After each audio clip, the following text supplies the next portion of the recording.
Saludos, bienvenidos, bienvenidas, amigos y amigas del fútbol retro, del fútbol vintage, del fútbol nostálgico, en definitiva, del fútbol de ayer que tanto nos gusta recordar hoy.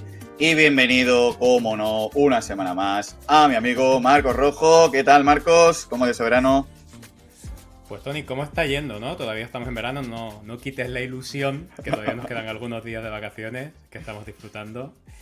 Y nada, ya de vuelta, hemos estado una semana sin publicar, pedimos disculpas, no hemos podido cuadrarlo finalmente. Estaba en nuestro planning, sí que estaba sacar un programa la semana pasada, pero finalmente no cuadró.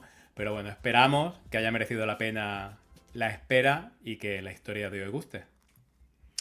Pues sí, ya iniciamos, podemos decir, ¿no? Que con ese gol de Ronaldinho dimos ya por finalizada, carpetazo a la primera temporada de Café Karlovich. Una temporada que estamos muy contentos, la verdad, con cómo habéis ido todos respondiendo a todos nuestros programas que hemos ido sacando. Y bueno, comenzamos con muchísima ilusión, con más si cabe incluso que al inicio, con esta segunda temporada, con un programa muy, muy especial, como siempre me gusta decir a mí. Sin sección nueva, ¿eh? Es una de las secciones que Exacto. ya hemos traído anteriormente. Vamos a ver en esta segunda temporada si creamos alguna nueva. Por ahora no, está en proyecto, pero bueno, no descartamos ninguna posibilidad. Exacto, sabéis que siempre nos gusta sacar cositas nuevas. Lo que sí tenemos es ya muchos esbozos, muchas ideas para esta segunda temporada. Muchas historias, iba a decir historias nuevas, pero bueno, historias realmente que siempre han estado ahí, pero que nos gusta traer de vuelta y recordar. Porque al final de lo que se trata Café Karlovich es de eso, ¿no? De recordar ese fútbol que quedó ayer, esas historias, esas anécdotas, esos personajes, ¿no? Que no caigan en el olvido y tenerlo siempre presente, ¿no, Marcos? Bueno, nuevo no traemos nada, porque si lo traemos aquí es porque ya sucedió hace por lo menos 15 Bueno, años. exacto. Así que de nada, de nuevo nada. No vamos a cambiar tanto en esta segunda temporada como para eso. Pero bueno, vamos ya con el capítulo de hoy y lo que hoy os traemos pues es un nuevo capítulo de nuestra sección ¿Cuándo fuimos los mejores? En la que recordamos y rememoramos equipos que de una manera u otra pues dejaron una huella imborrable en el tiempo y en esta ocasión traemos una historia que nos hace especial ilusión y no porque se trate de uno de nuestros equipos, Marco, no vamos a empezar ni con el Atleti ni con el Madrid, sino porque es el cuento de hadas de un conjunto que nosotros pudimos presenciar durante parte de nuestra infancia y parte de nuestra adolescencia. Así es, Tony. Todos los de nuestra generación pudimos ser testigos de la gesta de un equipo que irrumpió entre los gigantes de Italia y hablamos de los años 90. Italia en los años 90 hay que tener en cuenta que en este periodo, en esta temporada de la gestación de este Gran Parma, había auténticos equipazos en la Serie A. Estaba el todopoderoso Milán, primero el de los holandeses de Arrigo Sacchi, quien ya veremos luego la relación que tiene con nuestro protagonista de hoy. Posteriormente el Milan de Fabio Capello. Luego estaba la Juve de Baggio, la Juve de Del Piero, que vino después, los últimos coletazos del Nápoles de Maradona y Careca, el Inter de Milán de los alemanes, ya sabéis, Andreas Brehme, Lothar Matthäus, Jürgen Klinsmann, el posterior, el de Moratti, un club lleno de estrellas, Djorkaeff, Zanetti, Ronaldo Nazario, la Lazio, de Signori primero y de Nedved después, la Fiori de Rui Costa o de Batistuta, la Roma de Giannini, la Roma de Capello posteriormente. Estamos hablando sin duda de una de las épocas doradas de la historia del calcio. Desde luego que sí, Marcos. Recuerdo yo que en aquellos años, los domingos a las 2 de la tarde, la cita con Canal Plus era inexcusable para ver ese partido que seleccionaban del calcio. Para mí, de hecho, por aquel entonces, la Serie A era la mejor liga del mundo, muy por delante de la Premier League, y eso sí, en plena disputa con la Liga Española, que sin duda tenía también a muchos de los mejores jugadores del mundo, ¿no? Sobre todo a partir ya de la segunda mitad de los 90. Pero no hemos venido a comparar las competiciones que había en aquella década, sino que hemos venido a hablar de un equipo en concreto. Y bueno, pues los que nos estáis viendo en YouTube, pues hoy lo estoy poniendo bastante fácil. Además que bueno, ya Marcos ha hecho un poco el spoiler. Sí, hoy os traemos la historia de un equipo que tocó el cielo europeo, pero que luego acabó cayendo al peor de los infiernos en forma incluso de disolución. Vamos a hablaros del Parma Associazione Calcio, y recalco el apellido Associazione Calcio porque, aunque hoy en día vemos al Parma en Serie A, con el mismo escudo, con los mismos colores, técnicamente no son el mismo equipo. El club vigente tuvo su constitución el 28 de junio de 2015, bajo el nombre legal de Società Sportiva Dilettantistica, me ha gustado eso, Parma Calcio 1913, tras desaparecer por directrices jurídicas y directivas debido a la situación de bancarrota el club anterior. De hecho, en la temporada 2015-2016 comenzó su vuelta a la máxima categoría del fútbol italiano desde nada menos que las profundidades de la Serie D, que era una categoría, o es una categoría de carácter amateur todavía. Pues sí, por cierto, muy buena pronunciación en italiano, ¿eh, Marcos? Pero como bien dices, de hecho sería el principio del final de la historia que os traemos hoy. Nos vamos a remontar a los años 80, que es cuando la semilla del Gran Parma empieza a germinar. Aunque antes, un pequeño inciso con esto de la nomenclatura. El Parma, como su nombre actual indica, se fundó en 1913, pero, Marcos, ¿tú sabías que el equipo fundado entonces no se llamaba Parma? Originalmente, el nombre del equipo fue Verdi Football Club, en honor al compositor de ópera Giuseppe Verdi. De hecho, a día de hoy, cuando los jugadores saltan al terreno de juego del estadio Ennio Tardini, lo hacen con la pieza Aida del ya comentado compositor.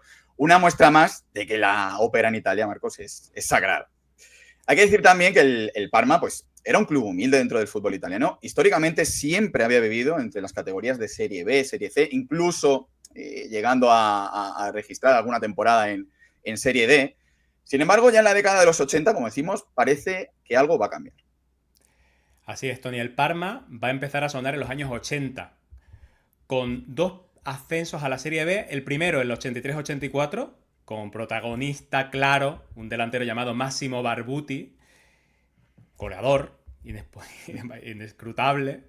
Y el segundo, el 85-86, ya bajo los mandos de un técnico que hemos citado anteriormente, no para el Parma, sino para el Milan, Arrigo Sacchi, que llevará el Parma a la segunda categoría del fútbol italiano en esta ya lejana temporada.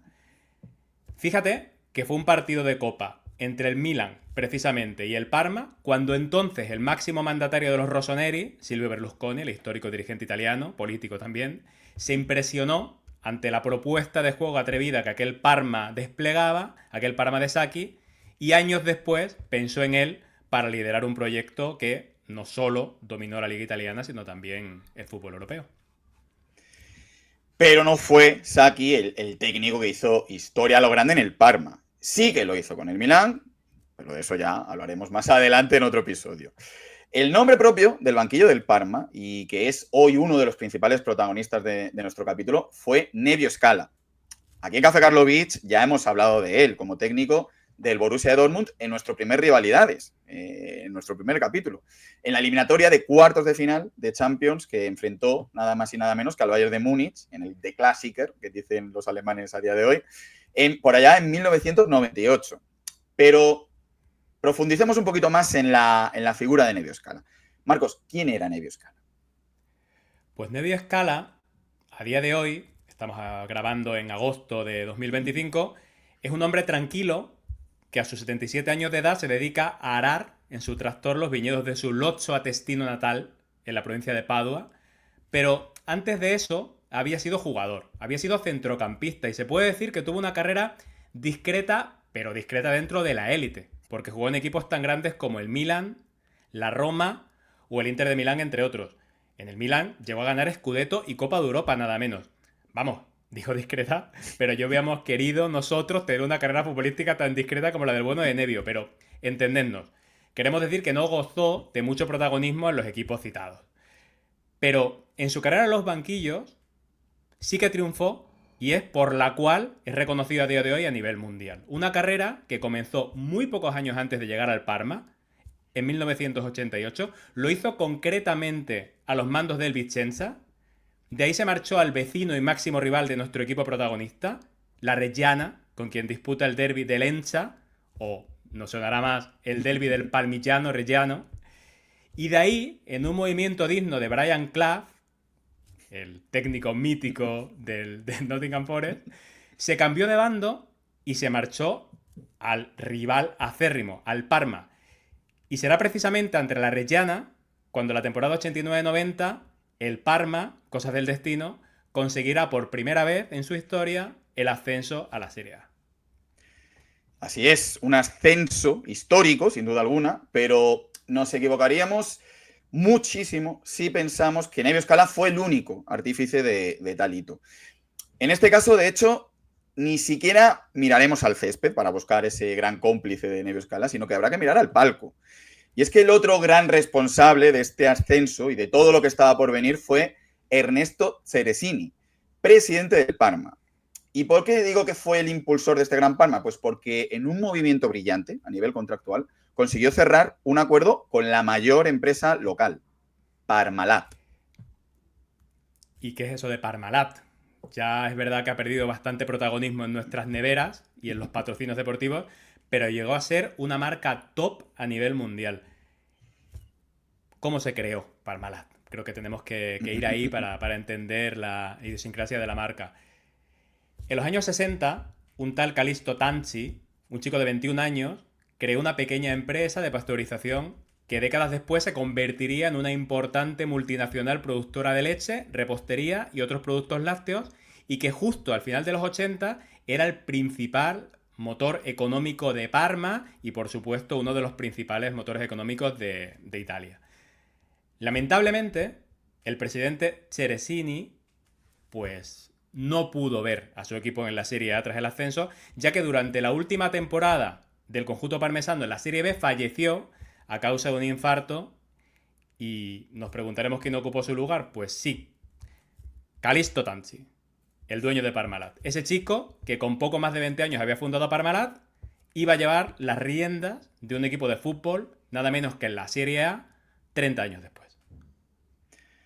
Ese músculo económico de la multinacional italiana pues se hizo notar de inmediato. Y para la primera temporada en Serie A, el Parma apostó pues por jugadores que yo creo que nos van a sonar a todos. Por un lado, un portero brasileño de 25 años, procedente del Internacional de Porto Alegre, llamado Claudio Taffarel, en la que iba a ser su primera experiencia fuera de Brasil. También consiguieron el pase de George Jung, capitán de la selección de Bélgica, procedente del Anderlecht. Y un jovencísimo delantero sueco, procedente del Norrköping, llamado Thomas Brolin. Como puedes comprobar, Marcos, muchísimo nombre ilustre de Estados Unidos 94, eso que cerró nuestra primera temporada, ¿no? En este Parma. Menudos fichajes para debutar en Serie A. Y estas incorporaciones que comentas, había que incluir también a jugadores importantes que ya estaban en el equipo, en la Serie B.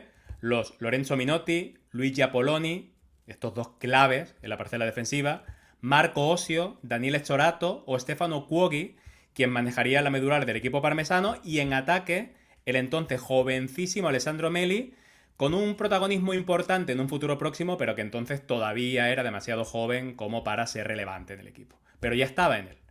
Sin duda, una escuadra de garantías para afrontar la primera temporada en la máxima categoría, en la cual conseguiría un meritorio sexto puesto, lo que les daría acceso a disputar la Copa de la UEFA de la siguiente temporada.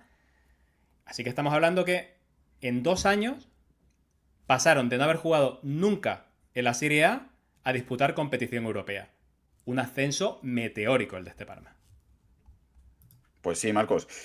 Sin embargo, no sería el debut soñado en competición internacional. Ya estamos en la 91-92, pero a eso vamos a ir después. Antes vamos a repasar de nuevo el mercado que van a hacer en esta segunda temporada en la máxima categoría del fútbol italiano. A diferencia del mercado anterior, donde los jugadores internacionales habían copado casi la totalidad de las llegadas del Parma, en esta ocasión los protagonistas van a ser jugadores italianos. El principal va a ser un jugador de 21 años, procedente de Padova y canterano del Brindisi, y que no va a volver a vestir otra elástica, con excepción, eso sí, de la camiseta de la selección italiana. Estamos hablando nada más y nada menos que del lateral izquierdo Antonio Benarribo, aunque no fueron pocas veces las que bajo el mando de Nevio Scala ocupó el lateral opuesto, el lateral diestro de la zaga.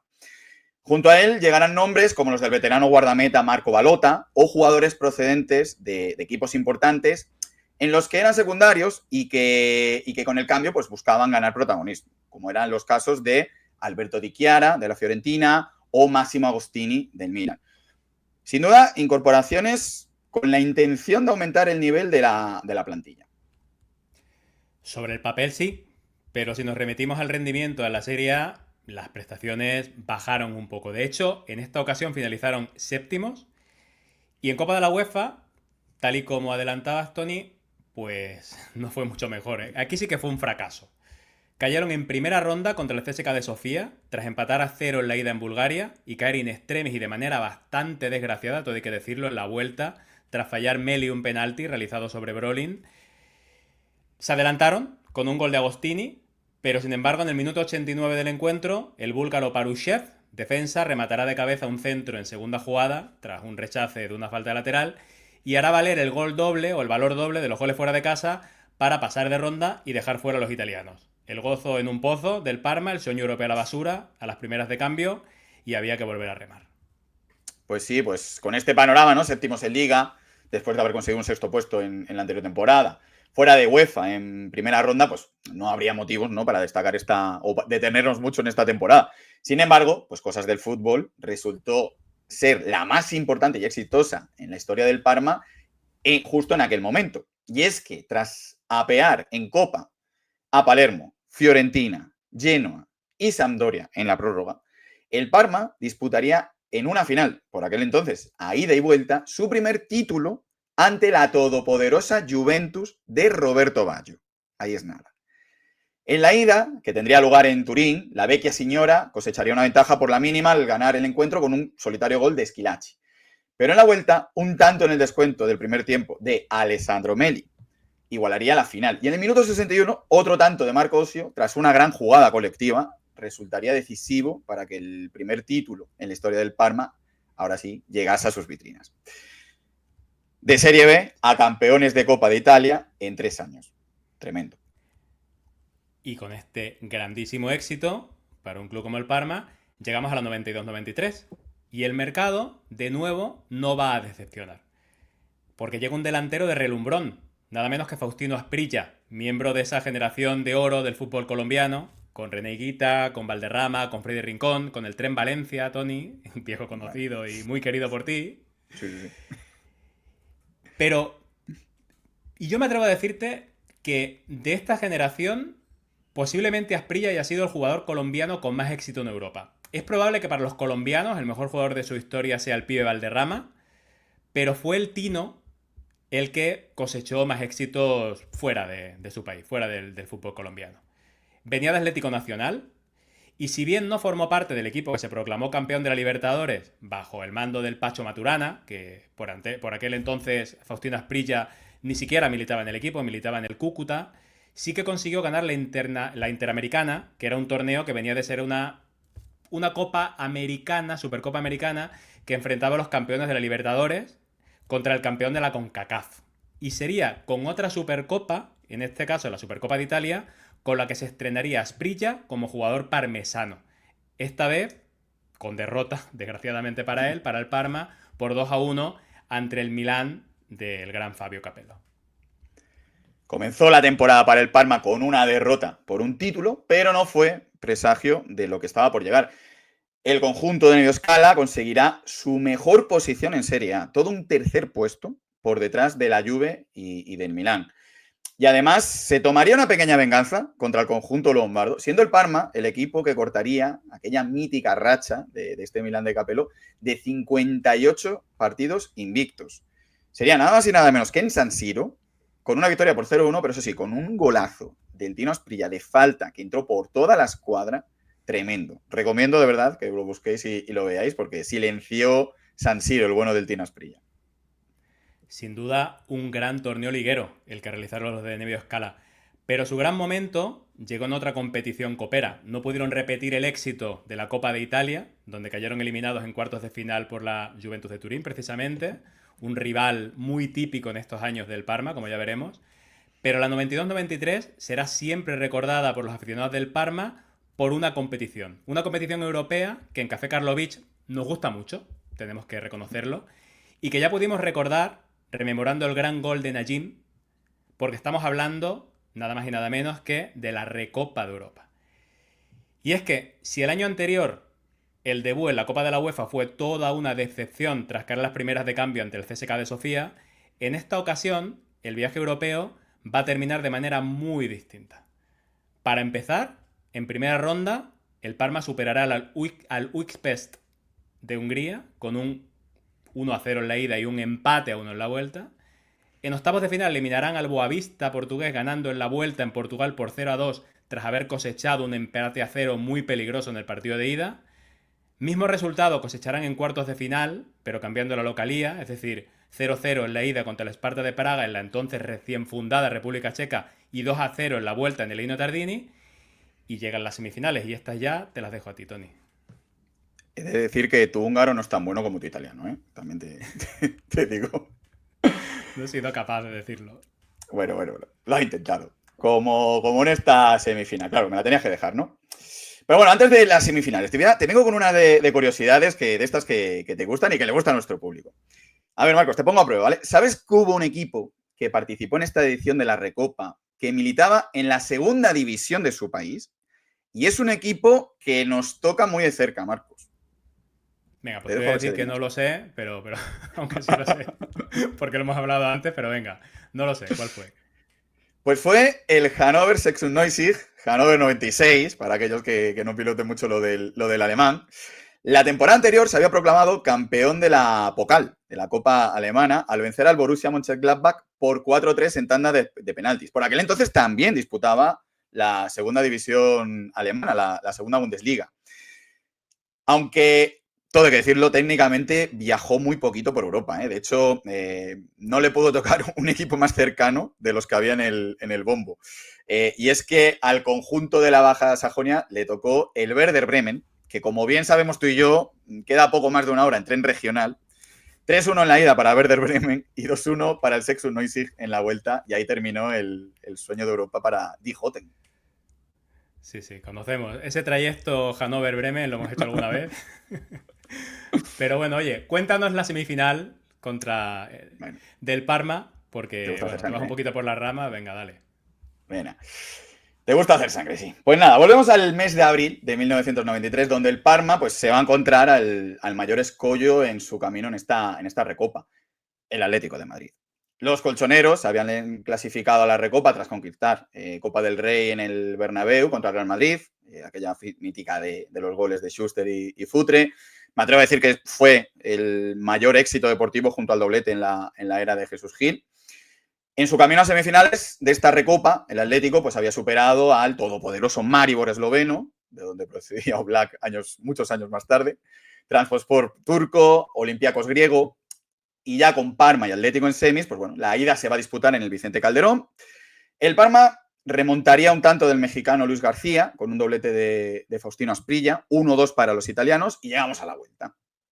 En la vuelta el Atlético sale por todas, pero el Parma pues, se defendió a la perfección, con un espectacular Benarribo, cortando todos los cruces, un Marco Balota en modo felino bajo palos, parando todo lo que llega a su portería, hasta que en el minuto 77 pues bueno, va a llegar el tanto del Atlético de Madrid por parte de Juanito Sabas, en un fallo en cadena de la defensa del Parma. Juanito Sabas, como era habitual en él, pues el más listo de la clase, aprovechó un balón que quedó suelto en el área tras escapársele a Balota después de chocar con un compañero. Gol del Atlético, esperanza para los madrileños, miedo para los parmesanos, pero la polémica pues tenía que aparecer. En una internada de Solozábal, sí, habéis escuchado bien, Solozábal, tras echarse un balón demasiado largo en semifallo, de hecho, se internó en el área y Minotti se lanzó a interceptarlo, pero el balón ni lo toca.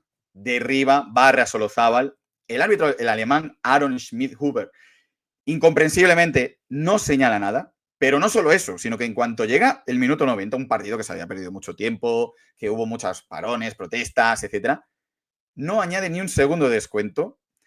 Pita al final del partido, el Parma pasa a la final. Recomiendo que busquéis el resumen que hay por YouTube de la retransmisión por aquel entonces de Antena 3. El gran Nacho Aranda, que era el que retransmitía el partido, tilda de sinvergüenza al árbitro, le dice de todo, en una retransmisión, que no suele ser algo tan habitual a día de hoy. Total, que bueno, que esto queda para los resquemores, ¿no? De los recuerdos colchoneros. Bueno, hoy has tenido también el protagonismo del Atlético de Madrid. Se cruzaron. Encima con un robo, como a vosotros os gusta. Bueno, no me lo esperaba yo esto, de ti, Tony, pero bueno. Fuera de broma, es verdad que esa acción hoy, con un VAR, seguramente pues se hubiese señalado. Pero también es cierto que el Atlético fue superado en la ida y en el global de eliminatoria, y se puede decir que el Parma fue superior. Sí, hablamos de los dos partidos, ¿no? Del eliminatorio en conjunto. Y tras esta angustiosa semifinal, ya lloros atléticos aparte, el Parma ya había hecho historia y llegaba a la final de la Recopa, que se disputaría el 12 de mayo de 1993 en un escenario inmejorable, el Wembley Stadium de Londres. El antiguo Wembley, no el actual, el mítico Wembley. Y su rival iba a ser un equipo con no mucha historia a nivel europeo, el Amberes belga, que llegaba a la final tras haber eliminado al Spartak de Moscú después de remontar una derrota por la mínima en Rusia con un 3-1 en su campo en Bélgica. Para el partido más importante en la historia del Parma hasta ese momento, Nevio Scala puso el siguiente 11. Marco Balota en la portería y el capitano Minotti junto a Poloni y el belga Grun formando una línea de 3 centrales. Antonio Benarribo en banda derecha y Di Chiara en la banda izquierda como laterales largos. Centro del campo para 3 hombres con Zorato, Cuoghi y Osio. Osio que era el motor del equipo en ese momento. Y adelante, 2 delanteros muy peligrosos. Uno más ratonero, otro de más calidad, Meli y Brolin. El Parma pues salió decidido y sin especular. Muestra de ello fue un remate de cabeza de Meli a centro de Benarribo por la derecha, que acabó en córner. Y al saque de un despeje defectuoso del portero del Amberes, Stojanovic, lo aprovechó Minotti marcando con una volea por encima del portero y del defensa belga. 1-0. Tan solo 2 minutos después de este tanto de Minotti, en el 11 de la primera parte, una presión bastante agresiva sobre Zorato va a provocar una pérdida de cerca de su área que aprovechará Severians para cruzar Rasita en este caso a la izquierda de Balota y poner las tablas en el marcador. 1-1, empataba el Amberes. Pero en el minuto 30, una gran jugada de Osio, quien con un par de toques de balón consigue proteger muy bien el esférico, se desplaza al vértice derecho del área rival, cambia de pie y pone un centro con la izquierda a la frontal del área pequeña, donde Alessandro Meli de nuevo, muy atento, se adelanta al meta Stojanovic, que en una mala salida no tiene nada que hacer ante el testarazo del delantero italiano, se vuelve a adelantar el Parma 2-1. Y precisamente a Meli le anularon pocos minutos después, de una manera muy injusta, todo hay que decirlo, el tercer tanto por fuera de juego inexistente. Y cuando digo inexistente me refiero a que estaba un cuerpo por detrás del último defensor belga. Menos mal para el Parma que en la segunda parte remataron la final, en el que para mí fue sin duda el mejor gol del encuentro. Grun consigue meter un pase largo desde su campo y Cuoghi, el 10 del Parma, muy atento, rompe la línea defensiva de un Amberes que estaba volcado buscando el empate, se planta delante de Stojanovic escorado a la izquierda, posiciona su cuerpo para pasar el balón al centro del área, por donde llegaba solo Thomas Brolin. Stojanovic pica, se lanza a tapar ese pase, pero ese pase nunca llega y Cuoghi a puerta vacía estampa el definitivo 3-1. El Parma, con este gol, se proclama campeón de la Recopa de Europa. Pues sí, un auténtico golazo, una delicia ver ese gesto técnico, como con todo el cuerpo engaña al entonces parecía que amigo, meta del Amberes, porque la verdad que no tuvo su noche más afortunada. Supongo que no sois pocos a los que no se os escapa un detalle, y es que hay un nombre que no ha sido pronunciado en ningún momento y sin el cual, de hecho, muy posiblemente, el Parma no habría llegado hasta final. Nos referimos a Faustino Asprilla. El colombiano no jugó ni un solo minuto y no le sentó demasiado bien. Ya se enfadó cuando Nevio Scala dio el once inicial antes del encuentro y el jugador cafetero pues no estaba en él. El técnico italiano le dijo que le daría entrada desde el banquillo, pero eso, Marcos, nunca sucedió.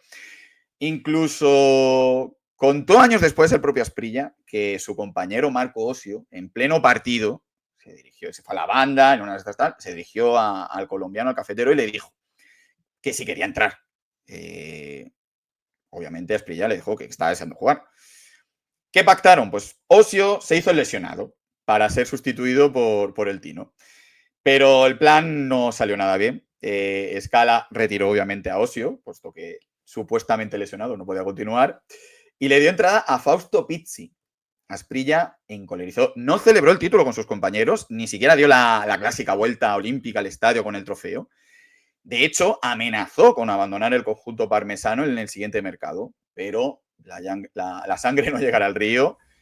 Finalmente eso no llegó a suceder y Faustino Asprilla pues, apareció en esa temporada 93-94 ya como flamante campeón de la Recopa.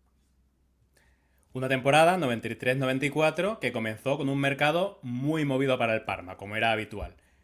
Tanto en salidas como en entradas en este caso. En el capítulo de salidas, nombres tan importantes como Donati Cuoghi se retiran, Marco Osio sale rumbo al Torino y Claudio Taffarel, tras unas temporadas con bastante poco protagonismo, se va al archienemigo, a la Reggiana, desde donde llegará Luca Bucci, quien acabará siendo el relevo bajo los palos del veterano Balota. Bucci, que luego veremos que será sustituido por un portero muy mítico que no revelaremos todavía. Pero hay más en el mercado, hay llegadas. Ojito a las nuevas incorporaciones. Procedente de Udinese, llega al central Roberto Sensini, pero lo mejor viene desde Nápoles, porque acompañando a un gran refuerzo para el centro del campo como era el de Massimo Crippa, para el ataque llega un jugador muy del gusto de Café Karlovic, el gran Gianfranco Zola. Telita, ¿eh? ¿Cómo se la gastaban en Parmalat, eh? En cuanto al devenir de la campaña, ya con todo este arsenal, ¿no? La actuación del Parma fue un poquito más discreta que la temporada anterior. En Serie A, finalizando en quinta posición. Veníamos, recordemos, de hacer podio, ya por primera vez en su historia, con un tercer puesto. Se les seguía, digamos, poniendo difícil, ¿no? la liga. En Copa llegaron a semifinales, donde cayeron derrotados, tanto en ida como en la vuelta, contra la Sampdoria. De nuevo, todo el protagonismo llegaría en contexto europeo. Y lo haría disputando nada menos que 2 finales, Tony. Primero, una que sí que les correspondía sin necesidad de jugar ningún partido previo, la Supercopa de Europa. Una Supercopa de Europa que en los años 90 no era ese torneo que servía de pistoletazo inicial de la temporada. De hecho, salvo un par de excepciones, ni siquiera se disputaba a partido único. Se jugaba en eliminatoria de ida y vuelta y lo hacía sin una fecha fija. Viendo las fechas de las Supercopas anteriores, me da la sensación de que se jugaba cuando a ambos equipos les convenía más por calendario. Esta temporada se jugó al inicio del año natural. Podría haberse disputado en otro momento, según vimos, pero en esta temporada se jugó, como veremos ahora, al principio del año. Tenían esa flexibilidad, ¿no? de calendario, no estaba tan apretado como hoy en día, ¿no? que cuanto se suspende un partido ya echamos a temblar. Esta Supercopa, concretamente, se disputó entre los meses de enero y febrero. La ida se disputó en el Ennio Tardini, un 12 de enero, y tenía un sabor muy italiano. Recordemos que estamos hablando de la Supercopa de Europa, ¿vale? No de la Supercopa italiana. Lo digo por el rival, porque ante el campeón llegaba el campeón de la Recopa, que era el Parma, pero también llegaba el campeón de Europa, que era el Milan de Fabio Capello. En esta ida, un gol de Jean-Pierre Papin, otro jugador muy del gusto de aquí de este podcast, al filo del descanso, valdría a la postre la victoria a domicilio para los lombardos. Por cierto, como anécdota, el colegiado del encuentro fue el español Díaz Vega. Y la vuelta se celebró en San Siro un 12 de febrero y con un gran protagonismo de las incorporaciones que anteriormente comentábamos, porque en el minuto 69 Roberto Sensini aprovechó un balón suelto en el área tras un tirazo de falta de Zola al larguero para adelantar a los parmesanos. El partido se iría a la prórroga, porque contrarrestaba ese gol al gol de Jean-Pierre Papin, y al poco del comienzo de esta, concretamente del minuto 95, sería otro fichaje, Crippa, quien mandaría la red del balón, consiguiendo el definitivo segundo tanto, que valdría un segundo título europeo para el Parma. Como has dicho anteriormente, hubo doble protagonismo europeo. La primera ya hemos comentado, fue esta Supercopa, pero la segunda final fue, de nuevo, Recopa de Europa, título que defendía como vigente campeón. En esta ocasión, su camino a la final tuvo a los siguientes rivales. El Degerfors sueco, al que superó con un 4-1 global, el Maccabi Haifa, contra el que necesitó resolver en tanda de penaltis para poder avanzar a cuartos de final. El siguiente rival, este más importante, sería el Ajax entonces de Luis Van Gaal, al que dejaron en la cuneta tras empatar a 0 en Ámsterdam y tuvo que superar la vuelta con un 2-0. Y el Benfica, al que venció gracias al valor doble de los goles fuera de casa, al cosechar una derrota por 2-1 en Lisboa y al vencer 1-0 en casa, en el Ennio Tardini. De nuevo, el Parma estaba en la final de la que parecía ser su competición fetiche, la Recopa de Europa. Pero esta vez habría un final diferente para esta competición. En esta ocasión no tocaba un equipo sin historia como el Amberes, sino todo lo contrario, porque se enfrentaron al Arsenal de George Graham, unos londinenses que habían derrotado en semifinales al Paris Saint-Germain, quien a su vez había derrotado al Real Madrid en cuartos de final. Esta vez sí, Faustino Asprilla fue titular, pero poco pudo hacer contra los Gunners. Poco pudo hacer el Parma realmente, aunque la tuvo Thomas Brolin con un tiro raso al palo derecho de la portería de David Seaman tras un contraataque que iniciaba el propio Faustino Asprilla. Primera vez que nombramos en Café Karlovich a David Seaman en positivo. Tampoco para, pero bueno, no queda mal en la foto. Pero instantes después, Alan Smith, tras recoger un mal despeje de Minotti, disparó con la pierna izquierda en un fuerte golpeo de empeine a la izquierda del meta titular de Luca Bucci, marcando el gol del Arsenal, primero del partido, único del partido, ya que no se movería más el marcador. Sí que es verdad que tuvo una ocasión clara Gianfranco Zola, que detuvo bien de nuevo Seaman. Ahora ya sí, detuvo Seaman. Y pudo haber un penalti muy claro de Dixon sobre Di Chiara, que se fue al limbo. Con el VAR hubiera sido diferente la final. Bueno, no había, el caso es que no lo había y el partido terminó con un 1-0 a favor del Arsenal.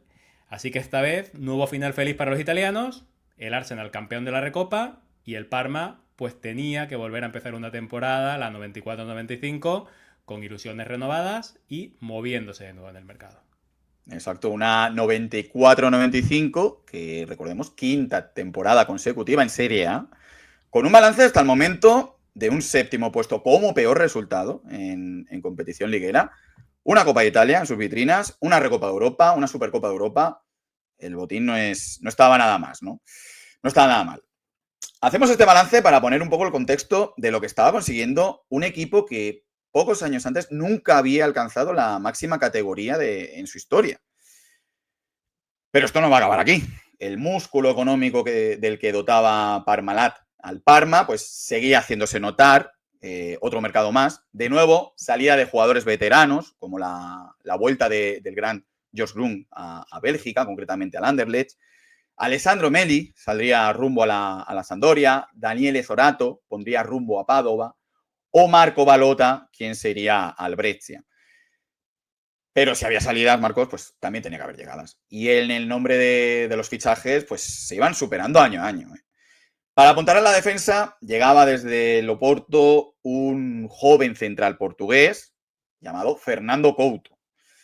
Para el centro del campo, procedente de la Juve, llegaría una de los jugadores claves, ¿no?, en lo que va a quedar de década para la historia del Parma, como un joven Dino Baggio.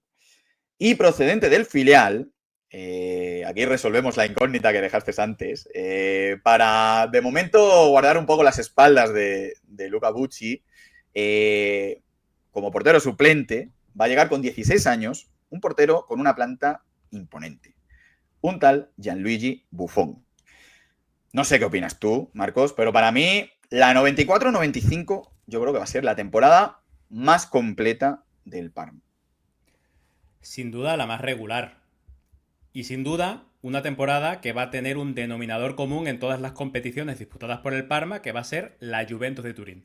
La vieja señora se va a convertir en el gran rival por todos y cada uno de los títulos por los que va a luchar el Parma en esa temporada. Entrenados por Marcello Lippi, los juventinos contaban en sus filas con jugadores como Peruzzi, Ciro Ferrara, Jürgen Kohler, Alessio Tacchinardi, Didier Deschamps, Antonio Conte, Paulo Sousa, Vialli, Ravanelli, Roberto Baggio. Equipazo. Y a ellos se unía también un joven talento que empezaba a despuntar, Alessandro Del Piero. La temporada siguiente, este equipo, sin ir más lejos, acabaría siendo campeón de Europa. Así que el rival del Parma, desde luego, no era un rival menor. Bueno, ya nos has hecho un poquito el spoiler. Y es que, como siempre nos gusta recordar, por aquel entonces, a la Copa de Europa, o Champions League, que como ya estaba denominada por aquel entonces, solo iba al campeón liguero. Y obviamente en la 94-95, en Liga Italiana, pues ese honor fue para la Juventus. Eso sí, el Parma conseguirá su mejor clasificación en Serie A con un segundo puesto. Todo hay que decirlo, a 10 puntos del equipo campeón, 73 puntos concretamente. Para los de Turín, 63 para el Parma, que además finalizó empatado en Liga con la Lazio, que acabaría en tercer puesto. El segundo round entre Parma y Juve será ya en formato europeo, concretamente en la Copa de la UEFA. El Parma llegó a la final tras eliminar al Vitesse y al AEK Solna sueco en las primeras rondas. Athletic de Bilbao en octavos de final, a quienes tendrían que remontar en Italia un 1-0 metido o conseguido por el Cuco Ciganda en la antigua Catedral de San Mamés, pero el Parma consiguió remontar con un 4-2 en la vuelta. En octavos se cruzarían con la gran sorpresa de la competición, el Odense danés, que había eliminado nada más y nada menos que al Real Madrid de Valdano en octavos de final.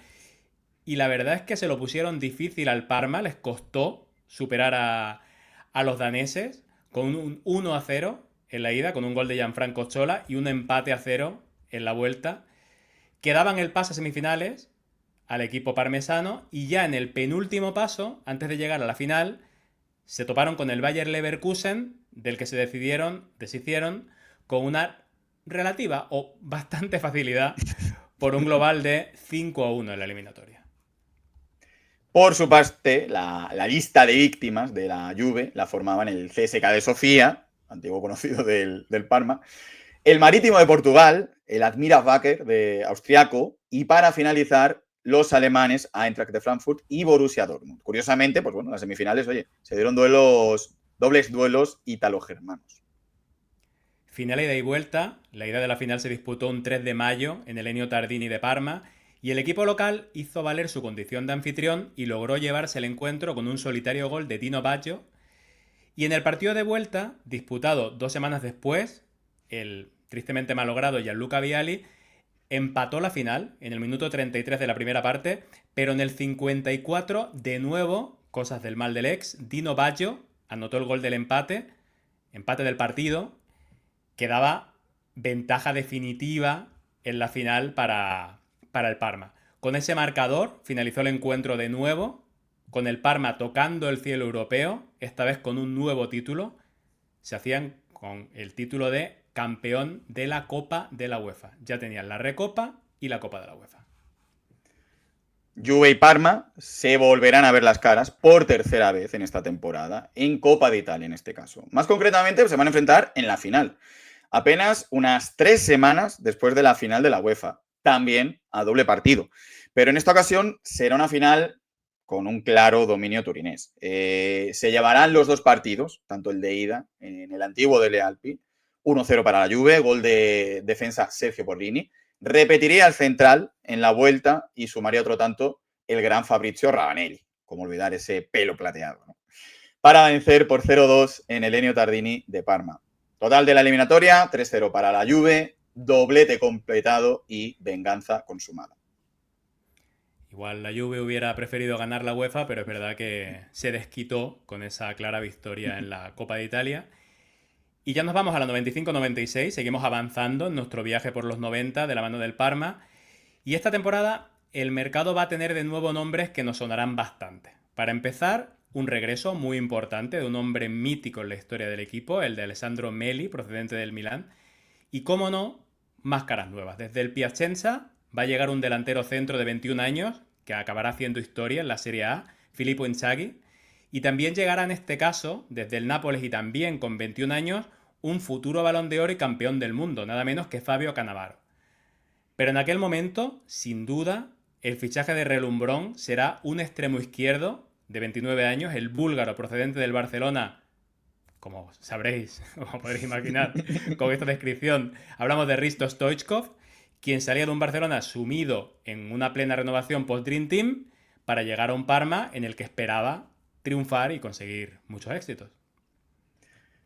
Mucho nombre, muchísimos nombres en mayúsculas, pero poco rendimiento, Marcos. O por lo menos no acorde a las expectativas. Para empezar, el Parma va a caer eliminado en Copa en segunda ronda, tras perder una eliminatoria a partido único contra el Palermo por 3-0. En la Supercopa de Italia saldrán derrotados 1-0 frente a su particular bestia, iba a decir negra, pero bueno, en este caso bestia bianconera, la Juventus de Turín. En la Recopa de Europa acuden a esta competición, puesto que, como dijimos anteriormente, la Juve, que es la que tenía el billete por ser campeona de Copa, pues iría a Champions, habrá ganado la Liga. Caerán eliminados en cuartos de final contra el que será el campeón de la competición, el Paris Saint-Germain. Y en Liga van a finalizar en una tibia sexta posición, que, hombre, viniendo de un subcampeonato, pues la verdad que sabe a poco. Por si esto no fuera suficiente, en el mercado de invierno habrá un par de salidas muy importantes. Una, la de Thomas Brolin, quien había llegado al equipo en su primer año en Serie A. Con 25 años, el delantero sueco ponía rumbo en una nueva aventura a Inglaterra para incorporarse al Leeds United. Y al mismo país, pero diferente equipo, pondría rumbo uno de los mayores ídolos de la afición parmesana. Salida dolorosa. El Tino Asprilla fichó por el Newcastle de David Ginola o David Batty, entre otros. Sin embargo, Tony, el adiós más duro va a llegar desde el banquillo. Porque el hombre que dirigió todo, desde el Scudetto de la Serie B a esta última Copa de la UEFA contra la Juve, Nevio Scala, ponía punto final a su periplo en el Parma en esta temporada. En su debe, quizá, no haber podido conseguir el campeonato liguero, alguna final perdida o no haber hecho brillar a un jugador como Stoichkov, pero sin duda nada que el pueblo parmesano pueda realmente criticarle, muy al contrario, porque sin duda fue una pieza imprescindible para poder hacer de un equipo humilde uno de los referentes en el fútbol europeo.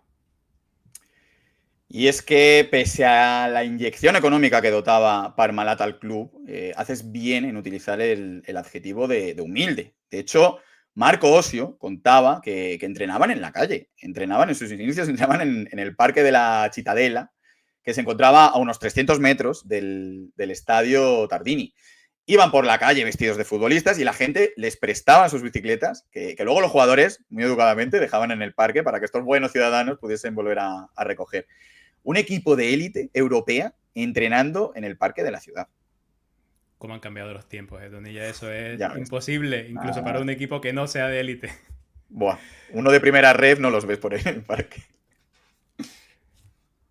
Practicábamos un fútbol vistoso, pero sobre todo era un grupo lleno de valores. Teníamos una relación sana, nada de egos, solo estima recíproca y mucha ilusión por ganar y por hacer historia. Cero envidias, ni competencia insana. Éramos simples, éramos humildes, grandes trabajadores. Construimos la base en Serie B y después subimos el nivel gracias a contrataciones como la de George Grun, capitán de Bélgica, y muchos más. Esto, evidentemente, no lo digo yo, lo dijo Nevio Scala en una reciente entrevista al extinguido ya medio relevo. Y con esto pues llegamos un poco al epílogo, ¿no? de lo que fue este Parma. Como siempre, la vida sigue, ¿no? Nevio Scala fichó en el 97, en enero del 97. Fíjate, el cambio de equipo, ¿eh? Por el Perugia para intentar mantener la categoría en Serie A. Sin embargo, una derrota en la última jornada contra la Piacenza condenó al equipo perusino al descenso a la Serie B. Sin embargo, esto no le pasó factura al currículum de Nevio y pasó de una pérdida de categoría a, oye, poder conseguir la Copa Intercontinental y disputar la Champions League con el Borussia Dortmund. De hecho, al técnico natural del Ocho Atestino, de Padua, consiguió tocar metal en todos los equipos por los que pasó posteriormente. La Copa Atatürk de Turquía con el Besiktas en el 2000. Liga y Copa Ucraniana con el Shakhtar Donetsk en 2001 y una Copa de Rusia con el Spartak de Moscú en 2002.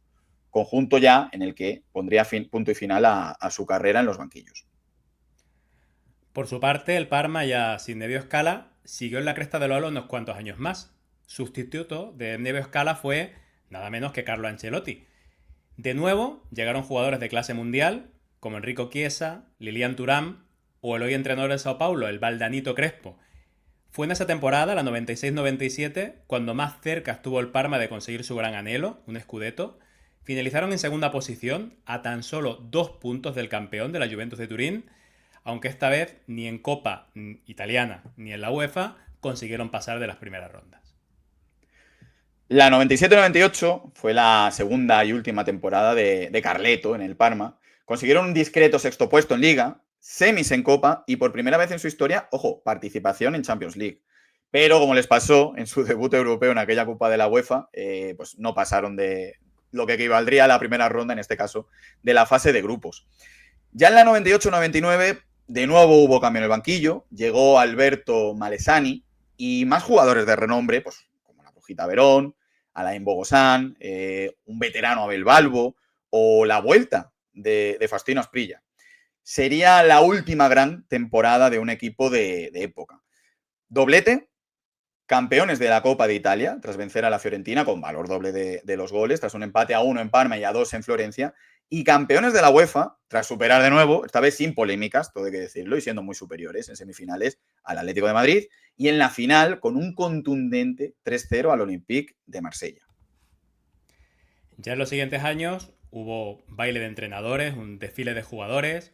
Se llevaron una Supercopa italiana en el año 2000 y una Copa de Italia en el 2002, que es el último gran título del Parma hasta la fecha, si consideramos ya también el Parma nuevo, ¿no? Pero lo que quedaba por llegar era, pues nada más y nada menos que la caída definitiva del club. Una caída que tuvo mucho que ver con la de su mecenas. Porque tras conseguir que su pequeña empresa de pasteurización se acabara convirtiendo en toda una multinacional, Tanzi, que era un hombre ambicioso, intentó expandir sus tentáculos a los mercados financieros, pero no le salió bien. Acumuló cuantiosas deudas y en 2003 acabaría siendo detenido después de que Parmalat se declarase oficialmente insolvente, y Tanzi terminó siendo condenado, como decimos, a 10 años de prisión con cargos de fraude financiero y lavado de dinero. La película del Parma pues cambia radicalmente. Sin apoyo financiero sufre un descenso deportivo en la 2007-2008 y aunque volverá a Serie A una temporada después, el Parma ya estaba lejos de ser el equipo de los 90. De hecho, lograrán volver a clasificarse para la actualizada Europa League, pero la UEFA, fíjate Marcos, le deniega el acceso a Europa por deudas. Finalmente será en 2013, curiosamente, centenario del nacimiento de Verdi, cuando el club desaparezca con una deuda de más de 200 millones de euros. Pero lo bonito del fútbol es que siempre hay revancha. Y hoy Parma tiene a su equipo con otro nombre, manteniendo el espíritu del equipo original, en Serie A, con una plantilla joven cuyo objetivo es vivir una temporada tranquila y quién sabe, sin dar un pequeño salto y por qué no, clasificarse para Europa vía Europa Conference y volver a vivir esas noches europeas que tan gran recuerdo dejaron en tierras parmesanas. Veremos si eso ocurre. Desde luego yo creo que es la vía más real para este Parma. Marcos, muchísimas gracias. Ha sido un placer disfrutar de rememorar a este Parma de tu mano. Igualmente, Tony. Nada, yo creo que ha sido muy interesante. Hemos aprendido mucho acerca de un equipo que sí, no, realmente lo teníamos en la memoria, lo teníamos en la retina, como uno de los equipos de nuestra adolescencia. Pero claro, este capítulo nos ha servido para aprender mucho más sobre cómo el equipo se fue creando, sobre el propio Nevio Scala, la importancia de Nevio Scala en el Parma y en el fútbol italiano de esos años 90. Y bueno, hemos visto la creación, el ascenso, el éxito y la caída de lo que fue un club mítico en esa década que tanto nos marcó, en la década de los 90. Caída y bueno, y el resurgir de la nada con otro ente, pero bueno, veremos hasta dónde llega este nuevo Parma. Muchísimas gracias a todos los que estáis al otro lado por el apoyo continuo que nos dais. Recordad que nos podéis seguir en nuestras redes sociales, en X, @cafecarlovich, en antiguo Twitter, en nuestra cuenta de YouTube.